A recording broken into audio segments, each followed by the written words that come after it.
Joining me on Impact Catalyst today's Chief Programs Officer and my buddy Matt Spence. Welcome. It's good to see you as always. Morning, Joe. Good to see you. So we do, a lot of consulting. We get in under the hood, do a lot of capacity building. And I got to say, in doing that for many years, I have not seen as impressive a scale up in a time of need, a reaction and a pivot, to a situation than what Feeding Tampa Bay has done. You've been getting some huge gifts and then turning those gifts around and turning them into, just huge increase in the number of meals that you're delivering, the locations, the scope. You're doing it in a variety of innovative ways. You got the back end logistics that scaled, but then you also needed some new front end distribution options, and of course, then even just the way you deliver food because of protocol has changed, and you've pivoted to that as well. So, man, just couldn't be more impressed with how Feeding Tampa Bay has executed in this time of pandemic need. Thank you. I appreciate that. It's really been just as amazing to see it from the inside. This is, I've been in the nonprofit industry for a long time, and I've worked in a variety of spaces with a variety of different types of nonprofits. This place is incredible. Tom, our CEO, is the best CEO in the nonprofit community, hands down. And the work that we're able to do really shows the planning and the readiness that we have in peacetime. Because we activate a full prepared meals program. We've been able to pivot with our deliveries.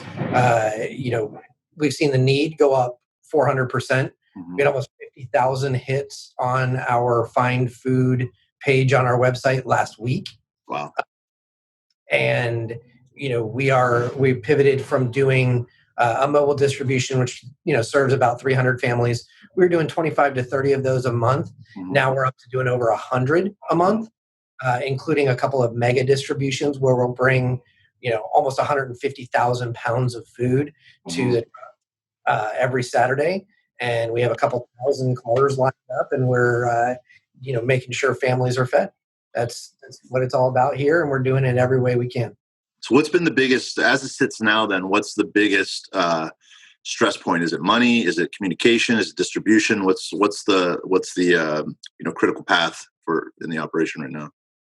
I hate to say it, but money really unlocks all the other things. We have the capacity in terms of distribution because we have a 20 plus truck fleet, and we've been able to add to that.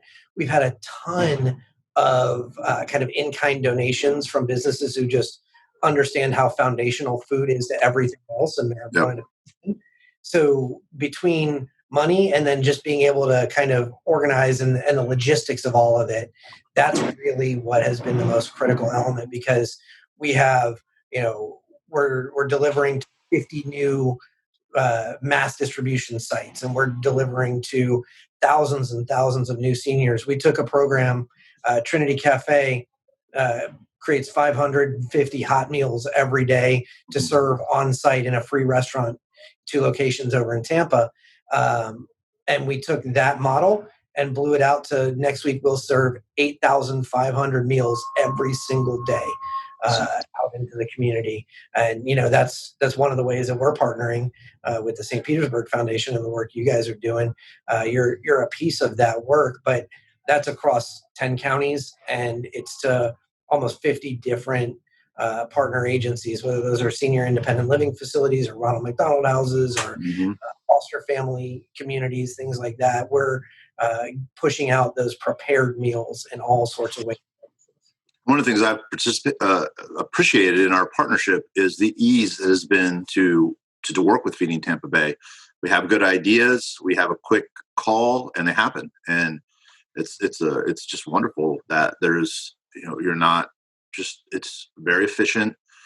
It's very true to the spirit and to the the communications. When we talk about it, it happens, and it happens quickly. So I think that's a key piece of being successful in turbulent times is that adaptability. Yeah, thank you for saying that. We really appreciate that. We work hard at that because food is not something you can wait a couple days on. Right. If there's a need for food, that's an immediate and a critical need.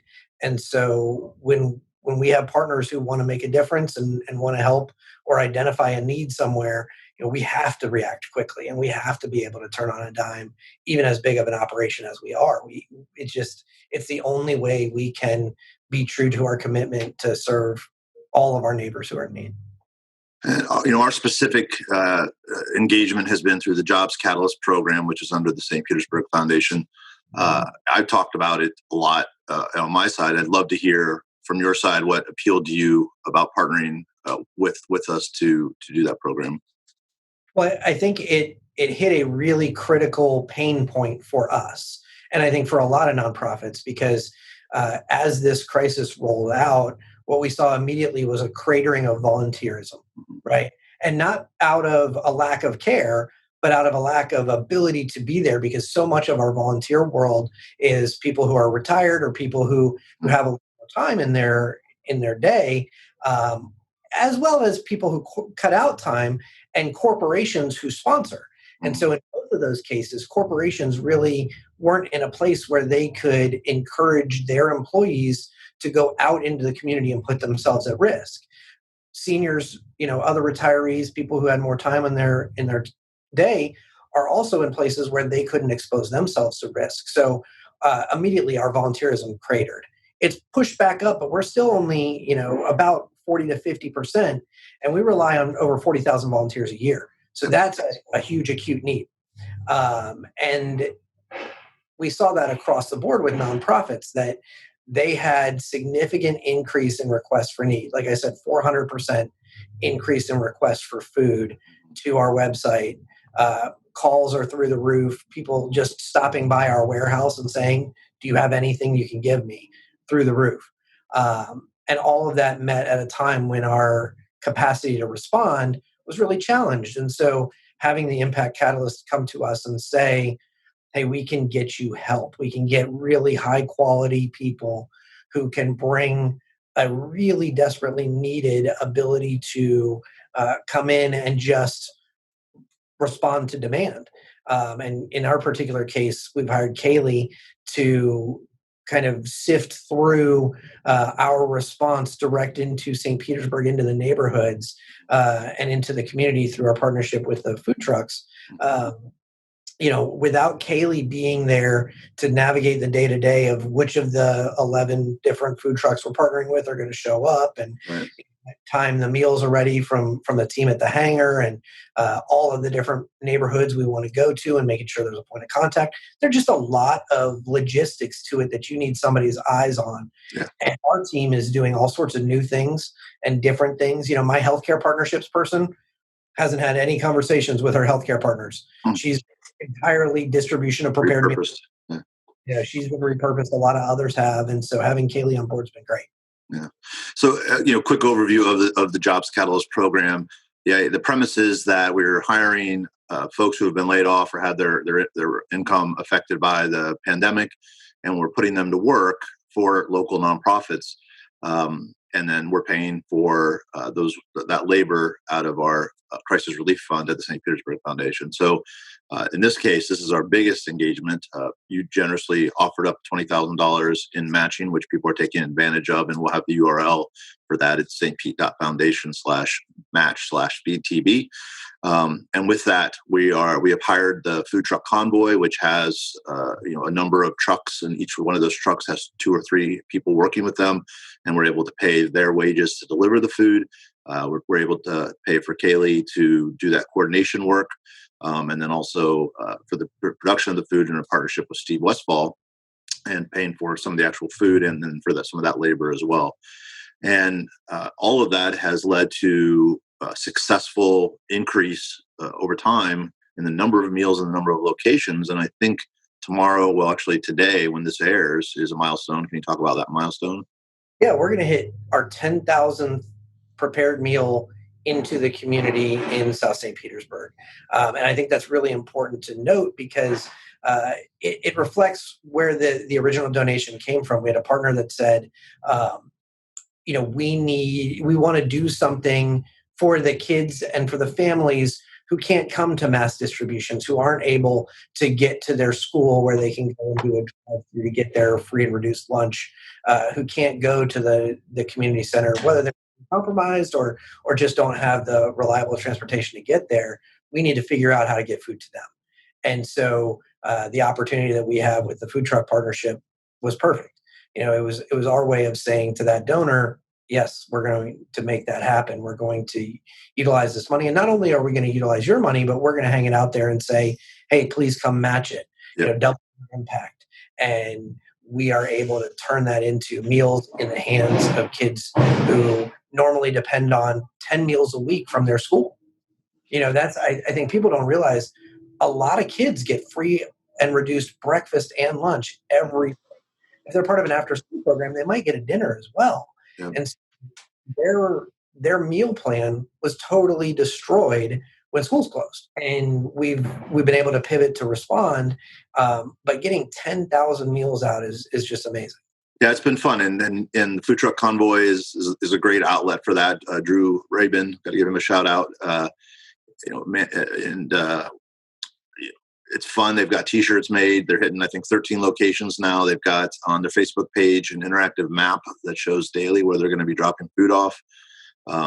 We had our original food source, true to Feeding Tampa Bay's ability to pivot. When we needed increase, you found another food source, and the food trucks were able to go get the food from that food source. And so I've got a nice mix of adult and kids meals, and it's a really fun and meaningful thing to be a part of. So, and none of it would exist without each of the players in it working together. So it feels very St. Pete. It feels very much why we got into this area of spending our time and brain power. As you know, I grew up here, and I love this community. I feel like this is how we respond. Everybody opens up their bag and says, I have this, if you have this, well, if we put it together, we got, it's a stone soup story for in real life. And quick shout out to Steve Westfall, because the hangar makes fantastic food on a normal basis, but when they had to close, they wanted to continue to serve their community. They wanted to continue to do what they're passionate about, which is create great food and get it out to the residents of St. Petersburg. And so we were able to work with them and transition their team to preparing meals at the reduced cost that we're able to do it in bulk through Trinity Cafe. So they turned on a dime, and their production is now matching ours, and they're the ones creating the meals. So you still got a really talented chef putting together a meal that goes immediately out into the community. And it's really been, I don't know how often the families we're serving get to get out to the hangar, but I would guess it's not very often. So they're getting a great meal and kind of a treat in this challenging time. And it's that kind of thing that tends to lift people's spirits. Yeah, that was one of the key elements of the program. Obviously we were giving financial relief to folks who had lost their job, but the comments that we're getting back from the people we hired, and we hired, into Ronald McDonald House, into the Chamber of Commerce. It's into Brother John Muhammad's organization. And, the feedback we're getting is, man, the money really, we needed it, but man, it's so good to be able to actually give back and the sort of mental wellness benefits of being able to get the relief of the money, but also while you're doing good for the community. I think it all stacks into a nice layers of win from all the different, on a lot of different angles. And I'll tell you, from the food distribution side, one of the things that we've always prided ourselves on as an organization is that we treat people with dignity, regardless of who you are, where you're coming from, what's going on. You're going to get an excellent experience when you meet with us. You're going to feel like you're welcomed, you're part of the family, and we're going to treat you well. And that's a real challenge when you're wearing a mask and you're putting food in somebody's trunk instead of in front of them on a plate. And so, really being able to offer that moment of dignified community partnership to some. We're really clear when we do our mega distribution at the Trop on Saturday morning. I stop the volunteers before we get going, and I say, you're going to see all sorts of cars. You're going to see every shape and color and style of person. And from day one, our ethos is, if somebody's in need of food, we're going to get them food. And so we're not going to judge based on what car they're driving up. Might be the only thing they have possession of that they're not paying for right now. And we're not going to, this COVID has affected everybody across the board. Whatever your previous kind of status and situation was, you are not immune. Certainly, it disproportionately affects people who are already at risk, Mhm. people who are already in our world, but everyone is affected. And it highlights for us something that we harp on all the time, which is the people who are in our world who are accessing food relief are not who you think they are. 90+% of people who need food relief have a place to live, have a roof over their head, and that is even more so in today's world, that nobody comes to a line and is excited that they get to ask for free food, Yeah. right? That's just not how this works. Well, Nobody wants to be in that place, but when they're in need, we want them to know that we're here for them, and there will be no judgment. There will be no requirements that they have to pass or tests of any kind. If you come and you say, I'm in need of some support, we're going to give you that support. I think that's what'll be a big shakeup when this, when it's all pans out. Is the stats were always that like 40% of Americans are one minor financial setback away from essentially being broke, paycheck to paycheck, and that one large car bill, and then they lose their paychecks now, and it's really revealing just how thinly and a lot of people are living, and the mental stress of that is it can be overwhelming, and I think that's why if they do have to interact with a service and care organization, that dignity being the leading value is just you can't overstate how important that is, and how much that could really move the needle in someone's ability to adapt and cope with their new situation. Yeah, I think, our friends at United Way have been banging this drum for a long time, saying, you know, we don't really grasp as a community how close so many people are to disaster. And now it's not statistics and theoretical case studies. It's your neighbor. It's people all around you, and it is real. And it puts a face on it in a totally different way. I think that's why we've seen such a positive response to our organization and to the work that we're doing, because people connect now. Every single one of us is 1 degree away from somebody who's been, you know, just tragically affected by job loss, by disease, by whatever economic challenge we're going through right now. Hundreds of thousands of residents of Tampa Bay lost their jobs. That's just pure fact. That's the numbers. And every single one of those folks needs support. They might not all need financial support immediately, but we also look at this as a crisis, as a response, and as a rebuild. And people don't realize, I think, yet, or maybe people do, but we're still coming to in our planning process to understand that this is not going away when restaurants and theme parks reopen. Right? This is a crisis that will go on, and the effects of it will last for a year at least. And so we have to plan to respond to that. It's inspiring to see what you've done, and inspires us to try to do more here, and we'll look forward to continued partnership, and jumping in and helping feeding Tampa Bay in whatever way we can. Yeah, thank you. And, I can't say enough how much we appreciate your partnership, because you're doing a fantastic job of getting a word out, not just about us, but all the other nonprofits in our community. So many of them depend on us in good times, whether you're a domestic violence shelter or an after school program or a tutoring program or, a child care center. There's food involved in all of that. Mhm. And so we're interacting with these folks on a regular basis. There are partners, there are friends, and we're seeing how hard it is for them. And the fact that you guys stepped in and said, we need to support our nonprofit community right now, because they are a lifeline to St. Petersburg. They're a lifeline to our neighbors. They're a lifeline to those who around us who are struggling. I really appreciate the way that you guys approach this, and the kind of care and compassion with which you've taken in your way of addressing the challenges. Seems like the obvious thing to do. And Drew, I'll give one more plug for the matching opportunity: St. Pete Foundation /match/feedtb. That'll be below us here in the graphic.